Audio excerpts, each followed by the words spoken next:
বাংলাদেশের নির্বাচন নিয়ে যুক্তরাষ্ট্র কারো পক্ষে অবস্থান করবে না বলে সাফ জানিয়েছেন মার্কিন রাষ্ট্রদূত ব্রেন টি ক্রিস্টেনসেন। তিনি বলেছেন, জনগণ যার পক্ষে সিদ্ধান্ত নেবে তাদের সঙ্গেই কাজ করবে ওয়াশিংটন।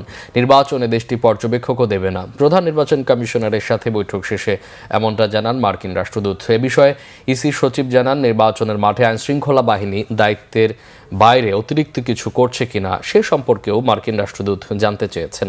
আরও জানাচ্ছেন সৈকত সাদিক।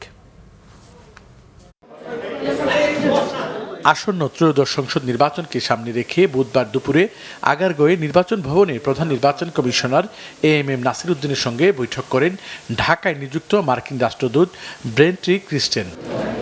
সিইসির সঙ্গে ঘণ্টাব্যাপী বৈঠকে ৩ মার্কিন প্রতিনিধি অংশ নেন। বাংলাদেশের নির্বাচন নিয়ে যুক্তরাষ্ট্রের অবস্থান তুলে ধরেন দেশটির রাষ্ট্রদূত।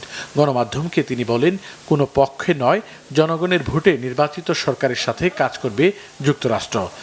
I am very excited about the upcoming elections. I'm very much looking forward to them and to seeing the outcome of those elections. বাংলাদেশের আসন্ন নির্বাচনে যুক্তরাষ্ট্র কোনো বিশেষ দলের পক্ষ নেবে না। বাংলাদেশের জনগণ যাকে ভোট দিয়ে নির্বাচিত করবে, যুক্তরাষ্ট্র সেই সরকারের সঙ্গেই কাজ করতে প্রতিশ্রুতিবদ্ধ।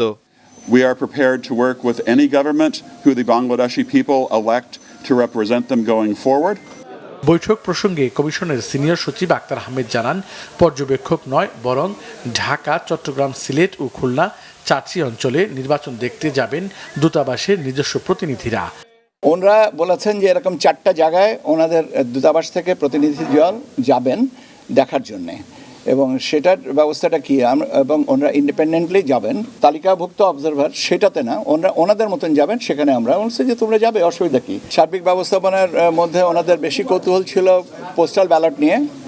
আচরণবিধি লঙ্ঘন, ব্যবস্থাপনা, গণভোট সহ নির্বাচনের আরও বিভিন্ন বিষয়ে যুক্তরাষ্ট্র কমিশনের কাছে জানতে চেয়েছে বলেও জানান ইসি সচিব। আরেকটা জিনিস ওনারা জানতে চাচ্ছিলেন যে কোনো জায়গায় কোনো আইনশৃঙ্খলা বাহিনী বা কারোর কাছ থেকে কোনো ওভারডুইং, যে এর কোনো খবর আমরা পেয়েছি কিনা। আমি বললাম যে দেখেন, প্রাথমিক। সৈকত সাদিক, বাংলা ভিশন, ঢাকা।